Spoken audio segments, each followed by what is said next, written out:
Mi, saya boleh tidak maju wali kota. Umi saya cuma bilang, niatmu apa? Niat saya cuma satu, Mi, ingin nyeneng wong tua dan membuat bangga orang tua. Umi saya bilang, niatmu perbaiki. Gimana, Mi? Diizinkan atau tidak? Kalau kamu, saya izinkan hari ini menjadi wali kota. Tapi saya minta satu. Ketika kamu sudah menjadi wali kota, maka jangan pernah membuat makam Abah dan Umi gelap karena kelakuanmu. Tapi Umi ambil Abah, ini saya kalau udah ingat itu. Saya ingin Umi dan Abah makamnya terang dengan kelakuanmu. Mereka sudah sepuh semua. Abah saya sekarang juga sudah sakit begitu. Satu, saya ingin membuat bangga mereka, membuat bahagia dengan memberikan memberikan makam yang indah, yang terang buat beliaunya lah. Saya ingin memberikan makam yang terang, bukan makam yang gelap karena kelakuan saya. Setelah itu saya bilang, Umi, oke, siap Mi, kalau Umi yang ridhoi, saya jalan. Kata Umi, insya Allah, kalau kamu hari ini meyakinkan hatimu bahwa kamu jadi wali kota, hanya untuk menerangi makamnya Umi dan Abah ketika dengan amal jariahmu, hari ini kamu jadi wali kota.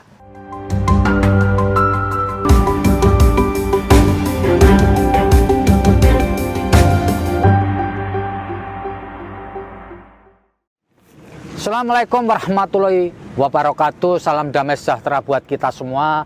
Shalom, Om Swastiastu, Namo Buddhaya, dan salam kebajikan. Saya Feby Mahendra Putra, Direktur Pemberitaan Tribun Network, yang juga pemimpin redaksi Harian Surya. Kali ini saya berada di Taman Surya, akan bertemu dengan Bapak Wali Kota Surabaya, Mas Eri Cahyadi, terkait dengan ulang tahun Kota Surabaya yang ke-728. Ayo kita temui Wali Kota Surabaya, kita akan ngobrol dengan beliau. Kantornya ada di sana.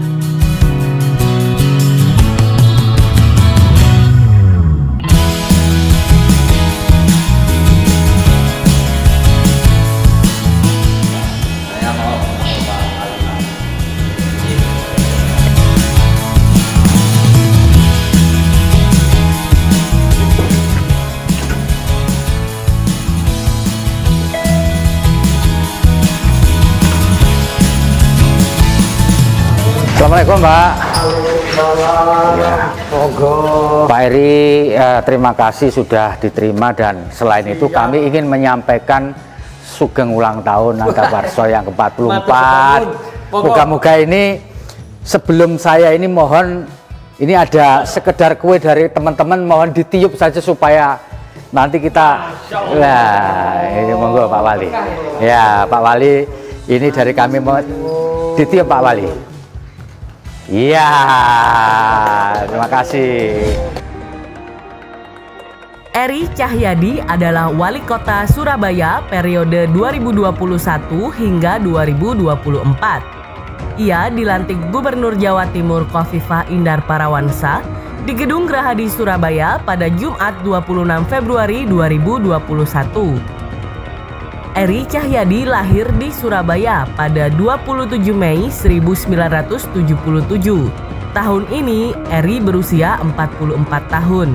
Sebelum menjadi wali kota Surabaya, Eri Cahyadi adalah seorang birokrat di lingkungan kota Surabaya dengan beragam prestasi. Di antaranya menjadi PLT Kasubag saat berusia 30 tahun. Lalu menjabat Kepala Dinas Perumahan Rakyat dan Kawasan Pemukiman, Cipta Karya dan Tata Ruang saat berusia 34 tahun. Setelah itu ia mengemban tugas sebagai Kepala Badan Perencanaan dan Pembangunan Kota Surabaya atau Bapeko dan merangkap pelaksana tugas Kepala Dinas Kebersihan dan Ruang Terbuka Hijau pada 2018. Eri Cahyadi juga sosok penting di belakang pemerintahan Tri Risma hari ini saat menjadi wali kota Surabaya. Dan kini Eri Cahyadi bersama Wakil Wali Kota Surabaya, Armuji, melanjutkan perkembangan kota Surabaya. Seperti apa?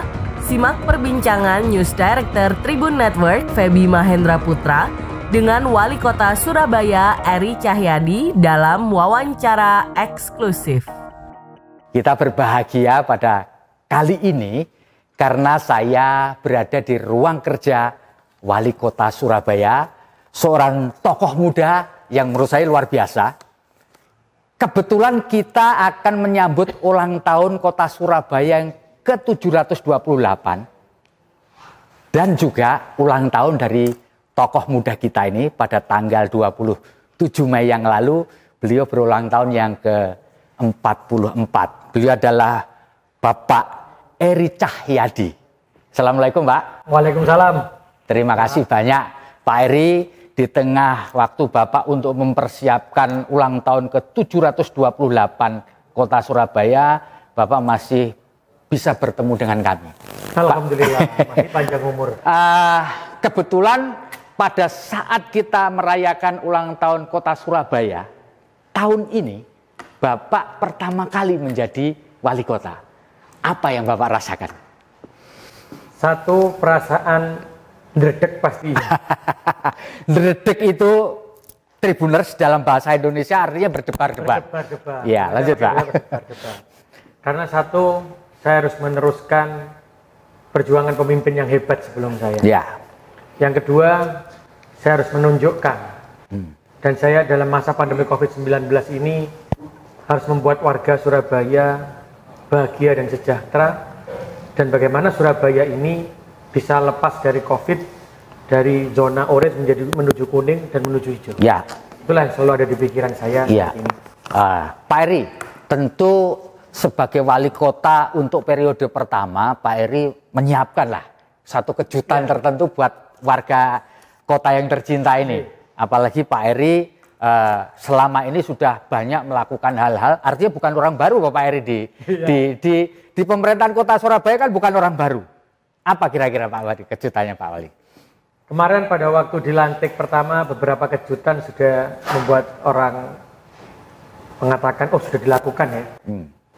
Sekarang warga Surabaya yang tidak bekerja pada perusahaan Surabaya UHC ini sudah tercapai 95%, sehingga alhamdulillah seluruh warga Surabaya ketika sakit dengan KTP saja sudah bisa mendapatkan pelayanan BPJS. Ya. Yang kedua, saya selalu katakan dan selalu katakan kepada semua masyarakat, pemimpin sejati bukan wali kota. Ya. Pemimpin sejati itu adalah RT, RW, LPMK, itu adalah pemimpin sejati yang selalu dekat dengan masyarakat. Karena itu saya selalu mengatakan bahwa RT ini harus adil ketika memasukkan data warga masyarakat berpenghasilan rendah. Ya.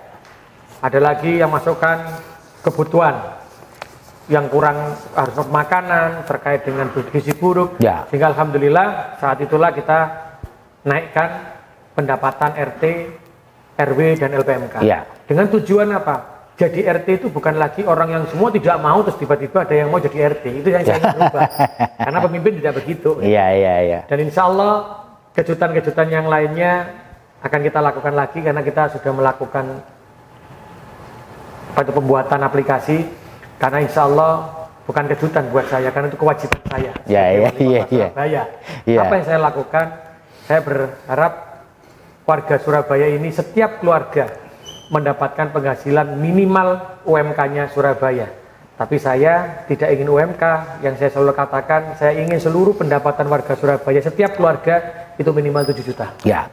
Yang saya lakukan dengan nanti melalui bagaimana pemanfaatan aset buat masyarakat, bagaimana penggerakan UMKM, bagaimana peran serta ASN memberikan contoh kepada masyarakat bahwa kita bisa menggerakkan ekonomi di Kota Surabaya. Mas Wali, saya mendengar Mas Wali dalam waktu setelah dilantik melakukan kegiatan ke kampung-kampung, ke desa-desa, ke kelurahan lah istilah kalau di kita istilah ke kelurahan. Apa sih tujuannya Mas Wali? Satu, seorang ketika saya ini menjadi orang nomor 1 di pemerintah Kota Surabaya, maka telinga saya tidak boleh hanya mendengarkan dari satu orang dan orang terdekat saja. Gitu ya. Tapi saya harus bisa mendengarkan telinga saya dari semua lapisan. Menyakitkan mungkin iya, kekurangan pasti ada. Iya. Tapi itulah yang akan menjadi kesempurnaan pemerintah kota untuk melakukan pelayanan publik. Karena sudah saya katakan di pemerintah kota Surabaya ini pelayanan publik itu semuanya harus melalui aplikasi. Ya. Ketika warga itu sulit, maka dia cukup datang ke kelurahan. Itulah keberhasilan pemerintah dan melibatkan stakeholder yang ada dalam membangun sebuah kota. Ya. Itu. Mas Ali, ketika Anda belusuan dalam tanda petik ya, apa pengalaman berharga yang Anda dapatkan? Atau ada cerita sesuatu nggak ya? Alhamdulillah banyak. Nah, gimana? Di antaranya apa? Boleh yang lucu, boleh yang membanggakan, boleh gitu. Kalau lucu nggak terenyuh semua saya. Terenyuh semua. Apa itu Pak Mas Ali? Pelayanan publik yang dilakukan pemerintah kota itu adalah satu, harus penuh terobosan. Kedua, dia harus inovatif sebagai seorang pemimpin, sebagai lurah. Yang ketiga, bagaimana dia bisa melakukan sebuah keputusan yang cepat dengan aturan yang ada. Salah satu contoh saja. Ini yang tidak apa-apa harus saya sampaikan lah. Inilah yang harus saya perbaiki sampai dengan di kelurahan dan kecamatan. Ada orang mengurus akte, mengurus KK, perubahan KK. Perubahan KK ini kan lama, masih kode lama menjadi kode baru. Tetapi pada waktu itu disampaikan, ini ada yang meninggal, bapak ibunya sudah meninggal. Yang disampaikan teman-teman, ya sudah kamu rubah dulu dari KK lama menjadi KK baru. Setelah itu dari KK baru, aturannya baru dikeluarkan akte kematian dan akte kematiannya baru berubah. Saya bilang, loh, itu agak lama gitu. Terus saya datengin. Loh, kok bisa begitu? Begini Pak aturannya, begini. Saya sampaikan, loh. Kalau ini kan sama, kalau kakak dia masuk, sekaligus ada surat keterangan, kematian, akhirnya keluarnya satu kali, keluar kakak baru. Ternyata saya ajak ngobrol, iya Pak, betul, bisa Pak. Itu benar, aturannya benar. Saya bilang, loh awakmu ngomong aku bener-bener, tapi ngomong masyarakat mau gak iso. Oh iya Pak, ternyata kan bisa Pak. Nah disinilah saya baru sadar, ya tetap kita senyum, saya senyum sama pegawai kelurahan, tapi disitulah saya harus sadar betul bahwa kemampuan untuk meningkatkan kemampuan kita menyelesaikan sebuah masalah itu harus cepat. Yang kedua terkait dengan waris. Ada lagi waris. Waris itu di peraturan perwali disebutkan satu tingkat di bawah. Tapi orang Indonesia kan masih nikah lebih konsiji Pak. Lainnya. Dan ternyata si bapak ini menikahnya 2 kali. Dengan dengan istri yang pertama pisah punya anak 3. Beliau menikah lagi dengan istri yang kedua, punya anak 1. Beliau meninggal, urus waris gitu. Maka yang diakui teman-teman kan satu tingkat. Akhirnya yang diakui ya yang istri yang ini nggak diakui anaknya. Ke pengadilan kemana? Saya bilang makanya lek kawin niku situ ae joke-ake. Enggak bingung kalau warisannya.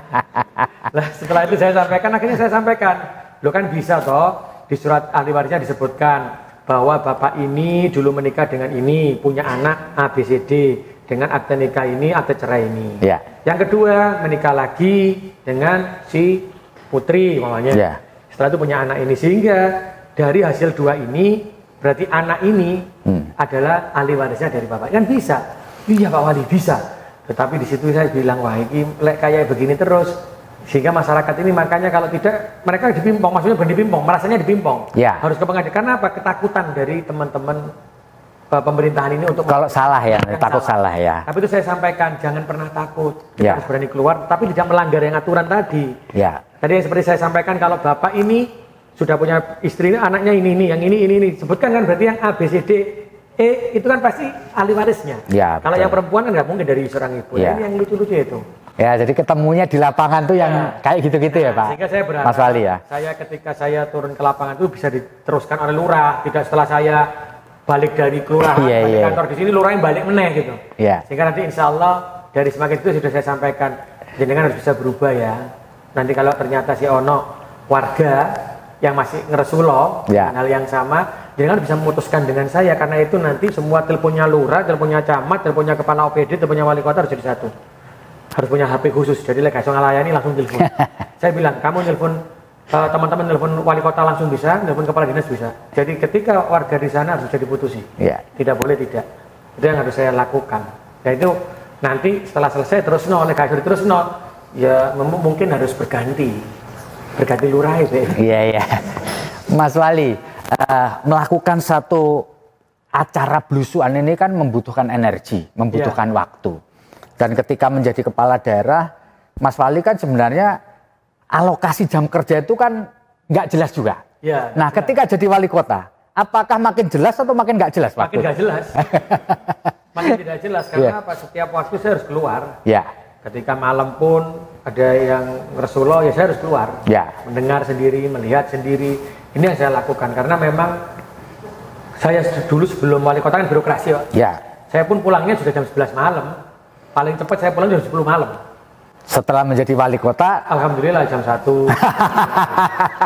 jadi tambah panjang jam kerjanya. Jadi setelah selesai baru saya melakukan evaluasi, ini kurangnya apa, besok harus dilakukan yang berbeda lagi ya teman-teman, dilakukan lagi berbeda. Karena ternyata masalah ini kan banyak. Ya. Tapi seandainya kalau itu bisa dibuat sebuah sistem yang permasalahan seperti ini, solusinya ini, masalah ini solusinya ini, insya Allah akan ada percepatan di pelayanan publik di bawah. Oke. Tanggal 26 Februari yang lalu Mas Heri dilantik sebagai wali kota. Kalau dihitung sampai sekarang ya kurang lebih 3 bulan ya Mas ya. Ya, 3 bulan. Nah, selama 3 bulan menjabat sebagai wali kota sebuah kota, menurut saya sih ada yang bilang Surabaya ini kota kedua di Indonesia. Tapi menurut saya setuju kalau disebut kota yang pertama. Kalau Jakarta itu bukan lagi kota tapi provinsi. Iya. Ya. Apa yang Mas Wali rasakan? Memimpin sebuah kota yang gede loh ini. Ya. Ketika memimpin sebuah kota yang besar, saya semakin tertantang sebenarnya. Gitu ya. Pokoknya tantangan ketika saya di kepala Bapeko, Badan Perencanaan Kota, saya sudah merencanakan hal banyak. Bagaimana tadi BPJS, semua warga Surabaya harus tercover. Yang kedua, bagaimana RT dan RW ini serta LPMK menjadi pemimpin sejati yang menjadi garda terdepan di kelurahan. Yang ketiga, saya selalu mengatakan untuk mendekatkan kepada masyarakat, maka pelayanan orang ingin komplain terhadap pembangunan, saluran, terkait dengan PJU itu harusnya cukup di kelurahan. Dan saya berharap semua proyek itu dilakukan di kelurahan. Perizinan saya ingin potong, saya taruh di kelurahan. Perizinan IMB untuk rumah tinggal 2 lantai. Itu saya punya gambaran banyak di kepala Bapeko. Saya belum bisa berjalan. Dan alhamdulillah ketika saya diberikan amanah Gusti Allah untuk menjadi wali kota, itu saya turunkan semua. Mas, duduk di kursi itu, kalau di skala dari 0 sampai 10, enaknya di poin berapa? Kalau kita punya poin 0 sampai 10, 3 bulan duduk di kursi itu. Ada di poin 4 kayaknya. Di poin 4 ya? Jadi gak enak lah. Gak enak Pak. Asli. Oleh milih kepala Bapeko aja Pak. Oh gitu. Karena satu, ternyata kalau kita menjadi seorang pemimpin yang saya khawatirkan itu apa? Sebuah kebijakan yang saya ambil salah. Kalau dulu ketika saya di kepala Bapeko itu masih tenang. Karena kalau tidak tepat sasaran, MBR-nya tidak tepat sasaran, saya masih mikir Bapak si wali kota sing duso. Nah, ini sudah saya sendiri kan yang mengalami. Karena itu saya bilang MBR ini, MBR yang sudah masuk semua saya hilangkan semua loh. Saya hilangkan semua, saya minta untuk melakukan koreksi lagi mulai nol. Dan itu melibatkan RT, RW, LPMK, lurah camat, tanda tangan semua. Dan itulah nanti bisa jadi jumlah MBR-nya naik, saya harus hadapi itu.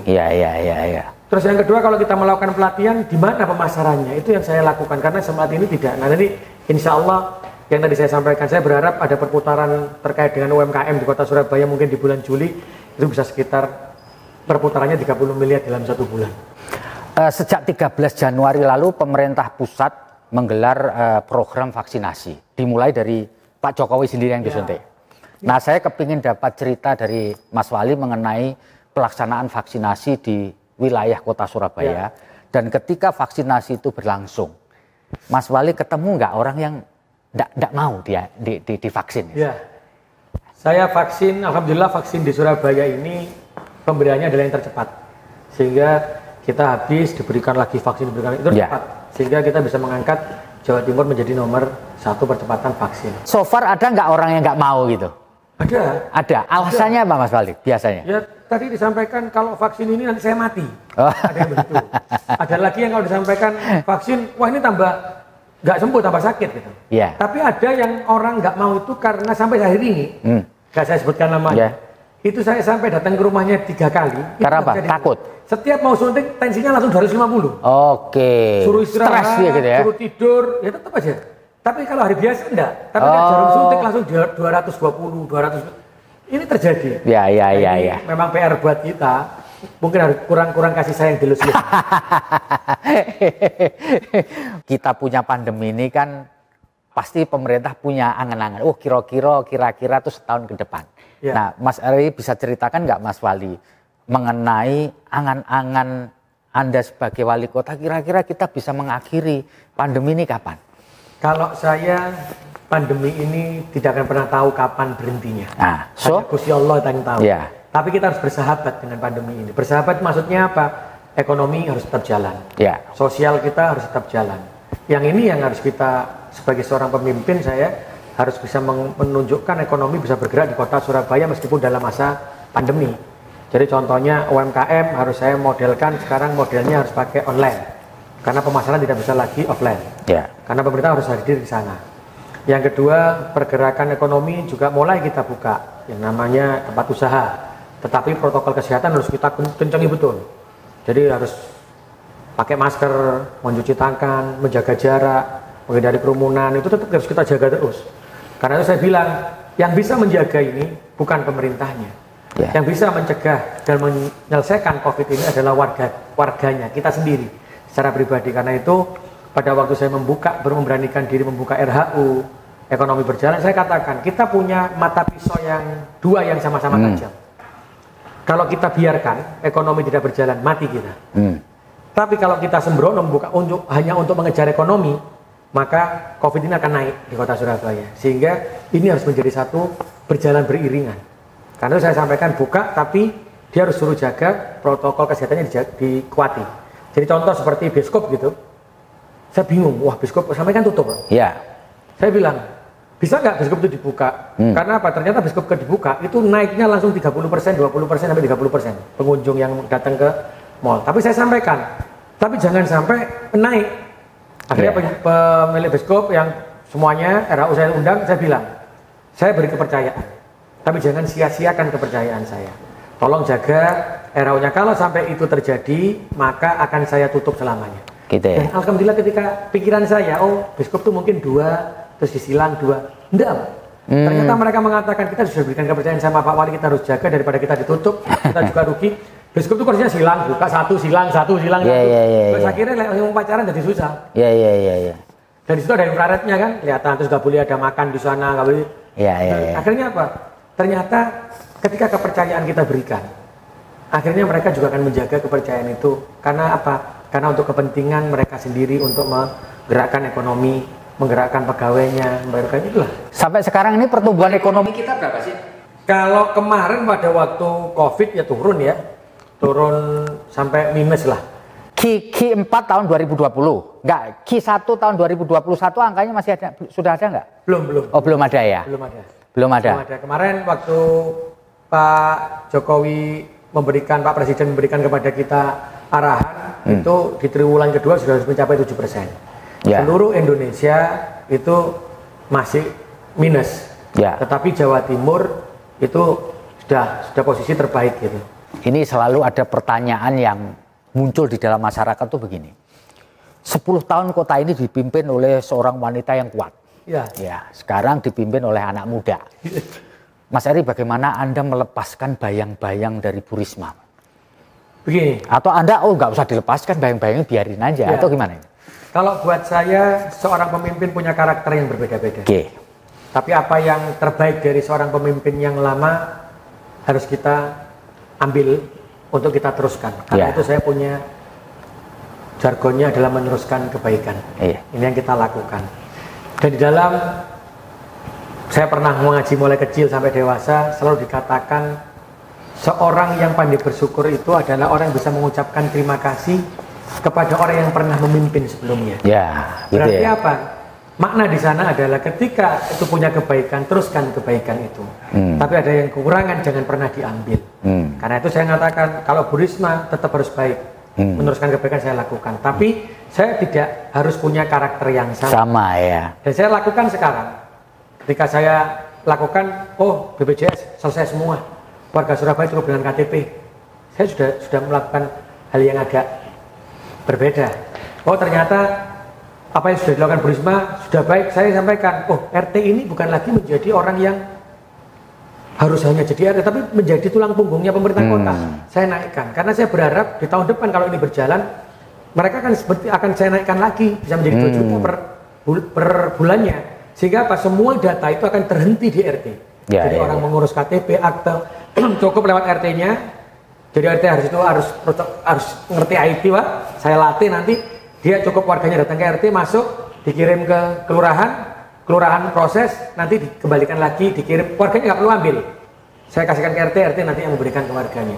Ini yang saya cita-citakan betul mulai saya jadi kepala perencanaan Bapeko. Tapi Mas Wali nggak perlu selalu kemana-mana bawa HT kan? Nggak ya? Itu yang saya enggak. Oh enggak ya? Karena gini Pak, Iya. ketika saya belajar, HT-nya itu malah yang jadi bahaya.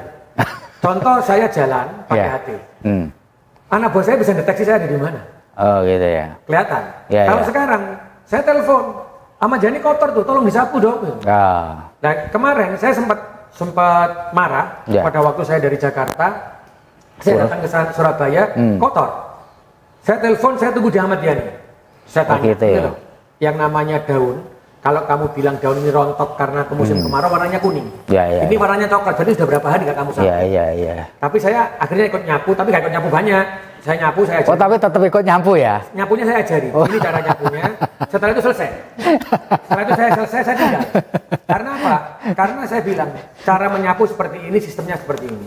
Karena buat saya, ketika saya memilih seorang kepala dinas, maka sistem yang harus berjalan, bukan wali kotanya yang bekerja. Karena buat saya, ketika saya berganti nanti, maka wali kotanya siapapun, sistem ini berjalan. Ini yang harus kita jaga. Seperti BPJS yang sudah pakai sistem, seperti nanti dengan UMKM yang sudah pakai sistem harus seperti apa, bagaimana ASN ini menjadi penggerak dan bagian dari UMKM harus berjalan. Bukan saya harus menunjukkan kamu harus begini. Ketika akhirnya apa? Ketika saya pergi, ya balik mana? Gitu ya. Nah, ini yang tidak boleh. Tapi buat saya semua bagian dari Surabaya ini menjadi stakeholdernya harus ikut menjadi pembagian pembangunan. Karena buat saya pemimpin yang berhasil adalah ketika pemimpin ini bisa menyatukan semua stakeholder yang ada di daerahnya untuk ikut membangun bersama, membahagiakan umatnya. Itu buat saya pemimpin yang sejati. Jadi Mas Wali itu punya style sendiri ya?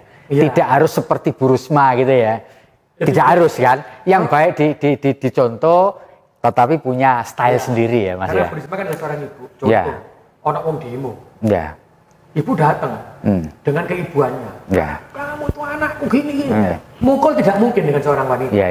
Tapi laku saya gaya kunom yang model begitu, kamu tuh mungkin nukaran. Tidak bisa kita memilih dengan gaya yang sama. Meskipun tujuan dan visi kita yang sama, saya harus berbeda dengan beliaunya. Karena kalau sama, itu gegeran Pak. Karena beliau seorang ibu dengan keibuannya, yang orang tidak akan pernah melawan. Kalau saya menggunakan gaya beliau, insya Allah tukarannya tahunan. Mas Wali, ngomong-ngomong, apakah Mas Wali masih punya kontak dengan Bu Risma? Misalkan begini, kalau ditanya gitu, apa pernah minta pendapat beliau gitu? Insya Allah saya ada sering ya kontak dengan beliaunya. Tapi bukan hanya dengan beliau. Karena buat saya, seorang guru tidak ada kalimat bekas. Guru itu ada selalu di hati saya sebagai orang tua saya. Bahkan hari ini pun saya masih kontak dengan guru saya, yang guru SMP saya waktu itu, yang saya anggap beliau sebagai orang yang membesarkan saya dan memberikan informasi yang terbaik. Sampai sekarang saya kontak. Jadi guru dalam pengertian luas ya? Guru ngaji saya pun saya masih kontak. Para kiai saya masih kontak. Saya tanya bagaimana pendapatnya, bagaimana ini. Karena buat saya tidak bisa sempurna. Kesempurnaan itu ketika saya bisa mendengarkan wejangan dari orang-orang yang memang dari hatinya ingin membangun, bukan orang-orang yang punya kepentingan. Di situ saya baru sadar, oh harus begini, oh harus begini. Bahkan saya hari ini ada guru saya di SMP Negeri 1, itu guru saya SMP. Kalau ketemu orang, dia itu sungkan, tapi saya tidak pernah sungkan untuk mengakui beliau sebagai orang tua saya. Bahkan semua guru saya kalau ketemu, saya pasti cium tangan beliau di depan. Meskipun saya hari ini jadi wali kota, tidak akan pernah berubah. Dan Bu Risma itu adalah guru dan orang tua saya, seperti guru dan orang tua saya yang lainnya. Jadi guru dalam pengertian yang luas ya, Mas Wali ya. Saya semua orang yang pernah berjasa buat saya, mendidik saya, itu adalah guru saya dan orang tua saya. Insya Allah sampai dengan hari ini saya tetap punya hubungan yang baik dengan beliau-beliaunya. Mas Wali, di tengah aktivitas yang luar biasa sebagai kepala daerah, apalagi di tengah pandemi, bagaimana cara Anda supaya Anda tetap sehat, tetapi aktivitasnya nggak kurang? Apa yang Anda lakukan? Apakah swabnya seminggu sekali atau apa gitu? Kiatnya gimana nih Kalau swab seminggu sekali rada irungnya rada buntu. Jadi tapi kita memang ada swab ya, ini sebulan sekali lah kira-kira. Sebulan sekali ya. Itu untuk mendeteksi ya. Ya, mendeteksi. Terus apalagi? Sebenarnya kita ini kan harus imun ini naik ketika hati kita bahagia. Gitu ya. Karena itu kepingin bahagia, ya sholat tahajudnya dikuati, ngaji ini dikuati. Terus yang kedua, apa yang kita lakukan, kita pasrahkan dengan Gusti Allah, kita bekerja untuk umat. Dan yang paling penting itu adalah olahraga rutin. Kenapa saya tidak pernah di kantor? Ya karena kalau di lapangan itu kan olahraga tanpa kita sadari. Di situ kita bisa bahagia. Oh ternyata ada yang kurang dan kita menyadari. Oh kekurangan ini harus kita perbaiki. Setelah itu kita jalan lagi melihat, inilah yang membuat saya insya Allah hari ini sampai hari ini itu yang saya lakukan ya olahraga. Asupannya tetap atau berubah atau bagaimana ini? Asupannya tetap lah, tidak ada perubahan. Tapi yang penting sing rodok tambahake iku saya sekarang ini Pak, ya rodok zikir. Oh gitu ya. Jadi melakukan zikir. Ya Allah, moga-moga gak kena Covid. Karena saya tidak punya pilihan. Saya harus turun ke masyarakat, saya harus dengarkan masyarakat. Kalau seorang pemimpin tidak bisa ada di belakang meja terus. Dan itu berisiko tinggi loh, high risk ketika bertemu. Tapi saya yakin dengan Gusti Allah. Ketika saya menjaga protokol kesehatan dengan masker, mencuci tangan, menjaga jarak, setelah itu saya dengan zikir, saya pasrahkan dengan Gusti Allah. Ya. Kalau Gusti Allah tidak memberikan saya penyakit, insya Allah tidak. Ya. Tapi bukan berarti ketika saya pasrah, saya lepas masker, terus pas gitu salaman sama orang, ya enggak lah. Ya. Kita tetap pakai hand sanitizer, setelah itu saya pasrahkan sama Gusti Allah. Apapun yang terjadi dengan saya kan Gusti Allah sudah ada takdirnya. Kalau saya jadi wali kota kan ditakdirkan Gusti Allah. Tanggal ini bisa jadi wali kota tadi Pak. Penyakit juga insya Allah begitu. Kira-kira gitu Pak. Ya, kira-kira nih. Mas Fali, tentu orang bukan hanya orang Surabaya yang kepingin tahu mengenai riwayat hidupnya Mas Fali. Ya, orang seluruh Indonesia ingin tahu. Bisa nggak cerita mulai dari lahir kapan, sekolahnya di mana, meniti karirnya di birokrasi apa, keluarganya apa, bisa diceritakan? Moga. Saya itu insya Allah lahir di tanggal 27 Mei 1977 di Mardi Santoso. Mardi Santoso itu di daerah Kawatan, Bubutan. GNI itu kan. Itu rumah sakit ya? Rumah sakit, karena rumah saya ada di Kawatan, Kawatan Gang 8. Setelah itu Bapak... Nggak lahirnya dibantu dokter atau bidan atau lahir sendiri Pak?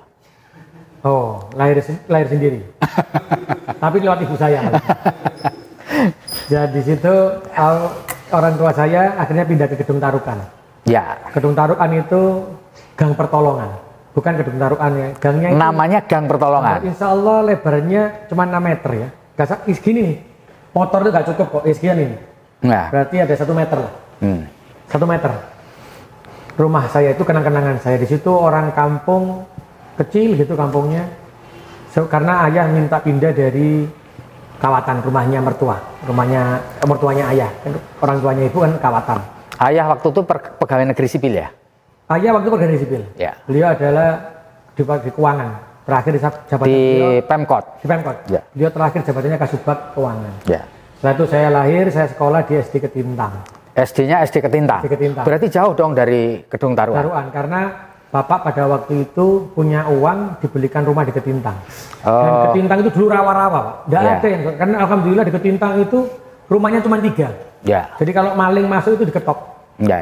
Jadi 3. Saya jalan di sekitar rumah saya dengan sekolah itu sekitar 1 kiloan lah. Saya kalau pulang pergi jalan waktu itu. SD di Ketintang. SD, ya. Nama SD-nya masih SD Ketintang 3. Oh, SD Ketintang 3. Setelah itu masuk ke SMP, saya masuk ke SMP 21. Di mana itu? Di Jambangan. Oh, di Jambangan. Jadi SMP 21. Ke Jambangan itu dekat lah. Enggak jauh ya. Jauh, karena pada waktu itu Bapak menyampaikan sekolah yang dekat saja gitu. Ya. Pada waktu SMA, saya masuk di SMA tertentu gitu, akhirnya saya harus pindah sekolah gitu. Saya masuknya ke SMA 21. SMA 21 di mana itu? Di Argopuro. Oh, Argopuro. Ya, sini ya. Di 21 dan lulus di sana, setelah itu saya masuk ke ITS. Enggak, di Argopuro rumahnya di Ketintang jauh dong? Jauh. Ya. Saya waktu itu selalu naik bis dan naik Bemulen D. Ya. Len D itu kan. Ya. Nah, gitu terus. Ini ciri khasnya orang Surabaya. menyebut angkot sebagai bemo. Iya. Padahal karena orang Surabaya asli memang. Iya, makanya padahal nggak ada bemo di sini. Iya. Terus lanjut Pak. SMA 21 tahun 95 saya lulus, saya masuk ke D3 ITS. Iya. Setelah melanjutkan S1-nya juga. Dan S1 saya ada di beberapa tempat, ada di TS juga, ada di yang ada di Untak. Terus setelah itu ada di ITAT, mohon maaf, ketika itu S2 juga ada di 2 perguruan tinggi, salah satunya juga di Untak. Yang S3-nya ini sekarang insya Allah baru daftar ini, baru daftar di UNER. Ngambil apa ini Mas Wali? Di sumber daya manusianya. S3-nya? Fakultas Hukum Sumber Daya Manusia. Oh, Sumber Daya Manusia di Fakultas Hukum ya. Ya, ini saya ingin menaikkan sumber daya manusia karena cita-cita saya tadi bagaimana warga Surabaya ini sejahtera dan makmur, bagaimana mendapatkan pendapatan yang 7 juta tadi. Ya. Saya harus berkolaborasi. Disitulah yang menjadi impian saya ketika saya lulus, saya bekerja. Saya bekerja di swasta dulu, Pak. Awalnya masuk ke perusahaan swasta dulu. Swasta. Jika saya kerja di swasta, saya mendapatkan gaji yang alhamdulillah tinggi. Ya. Karena saya ikut salah satu penggedenya di Indonesia. Putranya tadi. Putranya penggede di Indonesia. Itu di perusahaan bergerak di bidang apa, Mas Wali? Perusahaan ini ada banyak, bergeraknya di bidang tambang dan di bidang kontraktor begitu. Saya di konsultannya lalu. Ya, konsultan. Setelah itu Bapak bilang, kamu kenapa harus di tempat yang berbeda? Wong ini kerja itu cukup di Surabaya karena Bapak ini sudah tua. Saudara saya 3. Ya. Kakak saya perempuan, saya laki-laki, adik saya perempuan. Ya. Bapak bilang sudah kamu balik Surabaya, kamu daftar aja lah ke pegawai negeri. Saya dulu pegawai negerinya dari umum, bukan dari honorer. Kan dulu ada dari honorer terus masuk ya. Saya bilang ya sudahlah Pak. Jadi masuk lewat honorer dulu? Enggak, saya langsung dari umum, daftar umum. Oh, daftar umum. Jadi lulus kuliah, kerja langsung daftar umum. Saya nggak senang jadi pegawai negeri soalnya. Gitu ya? Nggak suka saya jadi pegawai negeri. Lihat Bapak itu juga sama. Pulang jam 9 malam, jam 10. Saya bilang pegawai negeri apa tuh? Kok mulai jam 10 malam gitu. Akhirnya saya masuk daftar, kok keterima pegawai negeri? Masuklah saya jadi pegawai negeri. Waktu daftar itu menjadi kenangan saya sampai sekarang. Ya. Bapak bilang, kamu punya sarjana muda dan sarjana. Ya. Tapi kalau kamu masuk pegawai negeri jangan menggunakan sarjanamu. Gunakan sarjana mudamu. Biar tetap muda terus itu apa enggak? Enggak ya. Harus muda terus. Iya. Kenapa ya? Kok kalau golongan pakai sarjana itu golongan 3A. Iya. Kalau sarjana muda itu golongan 2C. Ketika kamu 2C, kamu akan merasakan bagaimana disuruh orang. Oh gitu. Bagaimana kamu merasakan tekanan menjadi orang bawah, kamu diremehkan orang. Dan ketika kamu menjadi seorang pemimpin nanti, kamu bisa merasakan itu dan kamu jangan pernah melakukan hal yang itu. Akhirnya saya masuk ke dalam golongan 2C diterima. Pakai sarjana muda. Waktu itu ya daftar 3, yang dibutuhkan 4. Jadi kurang 1, akhirnya membuka KB. Oh gitu. Alhamdulillah ketika saya masuk, saya pertama kali di Dinas Bangunan. Dan betul, disitulah saya ditempa betul. Ketika saya dari ITS masuk ke sana, saya bilang ya kok kayak gini ya PNS ini ya. Akhirnya saya masuk di tempat yang untuk ngetik, maksudnya ngetik terkait lelang. Jadi ada namanya TU proyek dulu di Dinas Bangunan. Ada namanya Pak Toto almarhum. Beliau dulu wakil kepala dinas bangunan. Beliau tahu, saya dari ITS tahu, saya dipanggil. Kenapa kamu? Ya sudah, kalau kamu begini, saya ditanya, kamu putranya siapa? Saya putranya Pak Urip Suwondo. Loh, orang itu sahabat saya dan wong itu kenceng. Wes, kamu ikut saya, kamu taruh di ruangan, kamu tidak boleh keluar sama sekali selama 6 bulan.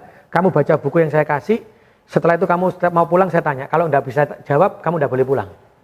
Di situ saya 6 bulan, akhirnya nggak sampai 6 bulan. Saya hampir 3 bulan itu di ruangan beliau, tidak keluar sama sekali. Saya membaca buku, aturan-aturan semuanya. Saya itu sampai hafal. Ketika di Perpres halaman berapa, di SK3 halaman berapa, ketika berdebat itu sampai hafal halamannya. Nah disitulah saya baru sadar ternyata perubahan-perubahan itu bisa saya lakukan. Saya akhirnya menciptakan perwali yang baru. Disitulah saya baru kata beliau, kamu berani saya adu dengan Pimpro, berani. Pada waktu ada masalah, Pimpro itu bilangnya ke kiri semua, saya cuma sendiri yang bilang ke kanan. Pimpronya kagak semua anak muda baru. Saya bilang, Pak, dalam aturan itu seperti ini, seperti ini. Apal soalnya ya? Apal, halamannya sekian. Dalam ilmunya segini. Akhirnya tanya Pimpro itu, loh kamu sekolah apa? Loh saya sudah S1, saya sekarang ngambil S2. Loh kenapa kamu kok golongan 2C? Disitulah mulai saya berubah. Dilepaskan dari itu digunakan. Dulu saya ngetik, Pak. ngetik pengadaan barang jasa, jadi berita acara penjelasan pekerjaan, berita acara buka sampul, sampai sekarang jadinya hafal. Gitu ya. Dan ternyata menjadi seorang apapun itu ya, pejabat itu harusnya mulai dari awal itu harus dari bawah, Pak. Iya. Karena dia akan merasakan satu susahnya, kedua dia merasakan bagaimana perjalanan ini dan aturan-aturan sehingga dia menjadi lebih baik lah, lebih sempurna daripada yang lainnya. Dan akhirnya itu, alhamdulillah akhirnya diterima masuk di Dinas Bangunan cuman 4 bulan, 5 bulan saya ketika itu, nah ini kenang-kenangannya. Bu Risma itu kan dulu orangnya keras. Ada namanya lelang serentak. Nah itu gak ada yang berani sama beliaunya. Beliau tuh langsung mengatakan, saya waktu itu berdiskusi dengan beliau, saya bilang, Bu mohon maaf harus begini. Tanya saya itu apa? Dan ternyata setelah itu Bu Risma tanya, kamu putranya siapa? Putranya Pak Orde bilang, ayah saya itu datang sendiri ke Bu Risma menyampaikan titip anakku. Bu Risma waktu itu menyampaikan, ojo nang aku, nang bina program gak ada duit, yang ada duitnya di Dinas Bangunan. Ayah saya bilang, anak saya jangan dididik cari uang, tapi tak elok nawakmu karena Bu Risma orang jujur, orang yang baik, tak serahkan meskipun gak ada duitnya. Akhirnya ikut ke bina program. Dan setelah sebenarnya di tempat lama itu tempat basah. Basah. Sekarang kering gitu ya? Kering, asli, kering ronta. Karena di sana cuma administrasi saja. Nah, tapi ilmunya banyak. Nah, setelah itulah saya di bina program, saya ditempa betul. Setelah jadi bina program sampai saya jadi PLT kepala bagian. Setelah itu saya keluar menjadi kepala dinas cipta karya, kepala Bapeko, baru menjadi ini wali kota. Kalau kehidupan keluarga Mas Wali gimana? Anak berapa? Istri saya berapa? Gitu. Alhamdulillah istri 1 dan mungkin tetap harus 1. Iya. Kalau 2 nanti tidak boleh. Iya. Alhamdulillah anak saya 2. 2 ya. Umur satunya berapa? Satunya di SMA 5 kelas 1, yang 1 putra laki-laki, itu di SMP Negeri 1 kelas 2. Oke. Tapi kenang-kenangan yang paling indah itu saya punya sejarah angka 21. Apa itu? Saya masuk SMP 21. Oke.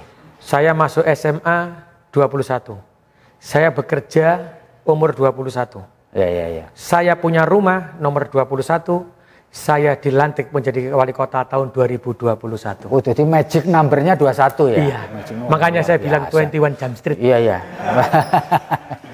Itu yang saya ngomong, oh ternyata angka keberuntunganku di 21 berarti. Mantap itu. Mas Wali begini nih, pertanyaan pamungkas saya ini. Ada sekitar 300 kepala daerah di seluruh Indonesia ini yang harus nginep dan berurusan dengan KPK. Ya. Nah, 300. Terakhir adalah Bupati Nganjuk, usianya muda. Iya. Puji-puji dulu. Nah, saya kepingin tanya, bagaimana caranya supaya Bapak tidak termasuk yang 300 itu dan tidak ada KPK datang ke kantor? Ya. Silakan, Pak. Alhamdulillah, kalau saya selalu katakan, ayo coba semua pelaksanaan terkait dengan pelayanan kita lakukan melalui transparansi dengan sistem. Dan alhamdulillah kalau jenengan ngelihat di Surabaya ini ada e-government, ada e-budgeting, ada e-procurement, ada e-delivery, ada e-project planning. Itu kalau jenengan lihat ada hak ciptanya, itu masih atas nama saya dan Bu Risma. Saya sudah membentuk itu pada waktu saya menjadi pertama kali jadi pegawai negeri. Karena pada waktu saya bilang, Bu Risma, harusnya bagaimana ya di pegawai negeri ini bisa diswastanisasi birokrasi. Yeah. Itu yang saya lakukan. Jadi bukan dibentuk swasta kerjaan ya, tapi semangat kerjanya harus menjadi swasta. Karena di bagian negeri ini ketika ada kekurangan nggak bisa dicopot kan secara langsung. Nah ini memang akhirnya membuat mereka tetap digaji begitu. Dan itulah yang saya lakukan. Dan insya Allah yang saya selalu pesan yang saya hari ini, kalau saya bercerita itu tetap ingin meneteskan air mata ya kayak gini nih. Saya tidak pernah ingin jadi wali kota sebenarnya. Tapi pada waktu itu saya ditugaskan begitu, saya tetap menolak. Saya menolak. Tiba-tiba di pagi hari, di siang hari itu ada pengumuman rekomendasi. Disitulah dikeluarkan rekomendasi atas nama saya ditelepon nanti jam 1 ada. Saya bilang, Bu mohon maaf, saya tidak bisa dulu, saya harus menerima lapor ke umi saya dulu. Umi saya mengizinkan atau tidak. Karena alhamdulillah mulai saya kecil sampai hari ini, kalau umi saya mengatakan tidak, saya tidak akan pernah berjalan apapun itu. Kalau umi saya sudah ngomong terjang, saya pasti terjang. Saya pamit sama umi saya, Mi, abah saya jajar berdua gitu, duduk saya masih ingat karena beliau sekarang sepuh. Kalau saya melihat dulu perjuangan beliau buat saya kan berat ya. Mi, saya boleh tidak maju wali kota. Gimana? Kalau saya maju wali kota, secara otomatis saya harus keluar dari pegawai negeri sipil saya. Dulu yang meminta saya jadi pegawai negeri adalah bapak. Umi saya cuma bilang, niatmu apa? Niat saya cuma satu, Mi, ingin nyeneng wong tua dan membuat bangga orang tua. Umi saya bilang, niatmu perbaiki. Gimana, Mi? Diizinkan atau tidak? Kalau kamu, saya izinkan hari ini menjadi wali kota. Tapi saya minta satu. Ketika kamu sudah menjadi wali kota, maka jangan pernah membuat makam Abah dan Umi gelap karena kelakuanmu. Tapi Umi ambil Abah, ini saya kalau udah ingat itu, saya ingin Umi dan Abah makamnya terang dengan kelakuanmu. Mereka sudah sepuh semua. Abah saya sekarang juga sudah sakit begitu. Satu, saya ingin membuat bangga mereka, membuat bahagia dengan memberikan memberikan makam yang indah, yang terang buat beliaunya lah. Saya ingin memberikan makam yang terang, bukan makam yang gelap karena kelakuan saya. Setelah itu saya bilang, Umi, oke, siap Mi, kalau Umi yang ridhoi, saya jalan. Kata Umi, insya Allah, kalau kamu hari ini meyakinkan hatimu bahwa kamu jadi wali kota hanya untuk menerangi makamnya Umi dan Abah ketika dengan amal jariahmu, hari ini kamu jadi wali kota. Umi saya bilang gitu. Itu pada waktu saya minta rekom. Dan kenapa pada waktu saya menjadi calon wali kota saya tidak punya beban? Karena saya masih ingat pesan Umi saya. Dan insya Allah itu yang akan saya pegang selamanya. Bahwa saya tidak ingin menjadi anak yang durhaka, membuat makam orang tua saya nanti gelap karena kelakuan saya menjadi wali kota. Karena saya janji sama Umi saya, menjadi wali kota, saya ingin membuat amal jariah yang banyak untuk memberikan yang terbaik amal jariah buat orang tua saya. Itu aja lah. Ini yang saya sampai sekarang kalau cerita nggak bisa ini, nggak bisa menahan karena pada waktu saya ketemu pertama kali saya dipeluk, Umi saya cuma bilang gitu. Abah sudah tua loh, lihat sakit. Insya Allah umur nggak panjang. Gimana itu aja? Niatmu harus ini. Dan kalau kamu niatmu ini, kamu pasti menang. Dan alhamdulillah ketika saya jalan itu dan menang betul, disitulah tadi Pak, kenapa saya bilang, kalau jenengan tanya, di mana angka bahagianya 1 sampai 10? Saya bilang 4. Karena saya masih belum membuat makam orang tua saya terang dengan amal jariah yang saya lakukan. Saya masih BPJS, masih memberikan untuk RT, saya belum bisa membahagiakan nelayan, saya belum bisa membahagiakan orang yang belum bekerja. Saya masih melihat banyak UMKM yang sekarang sudah tidak bisa bergerak lagi. Makanya banyak tugas saya yang harus saya lakukan untuk menyalurkan amal jariah yang untuk mereka lah semuanya. Karena saya sampaikan ke teman-teman, ayo dipakaikanlah sistem. Jangan berharap dengan saya, karena sistem ini yang harus berjalan. Baik, Mas Wali, ini sebagai penutup, kami minta Mas Wali menyampaikan closing statement. Terkait dengan ulang tahun Kota Surabaya, HUT yang ke-728, sekaligus kita merayakan di tengah situasi yang masih prihatin karena pandemi belum pergi. Monggo Mas Wali, silakan. Assalamualaikum warahmatullahi wabarakatuh. Salam sejahtera, salam Om Swastiastu, Namo Buddhaya, salam kebajikan rahayu untuk seluruh warga Surabaya. Saat ini pandemi COVID-19 tidak pernah tahu kita akan berakhir kapan. Dan saat ini pemerintah kota Surabaya dengan jenengan semuanya sudah berjuang habis-habisan untuk menyelesaikan COVID-19. Bahkan pemerintah kota Surabaya melakukan vaksin. Setelah diberikan vaksin, harus kita sudah lakukan penyuntikan bahkan yang terbaik lah percepatannya. Tapi bukan berarti vaksin ini memberi kebebasan kepada kita. Vaksin setelah divaksin juga bisa lagi tertular kembali. Tapi daya tahan tubuh kita sudah menjadi kuat, lebih kuat dari yang sebelumnya. Tapi saya juga pesan kepada semuanya, termasuk diri saya pribadi. Ekonomi juga tidak boleh berhenti. Ini seperti mata pedang yang sama-sama tajamnya. Ekonomi kalau berhenti, maka mati kita. Tidak bisa bergerak, kita tidak bisa mendapatkan apa-apa. Tapi ketika kita menjalankan ekonomi, roda perputarannya kita kebut, tapi protokol kesehatannya tetap kita lemah, maka ini menjadi pandemi, akhirnya juga akan mati juga kota ini. Karena itu saya berharap kepada warga Surabaya, kepada jenengan semua, kita gerakkan ekonomi kita. Kita gerakkan protokol kesehatan kita.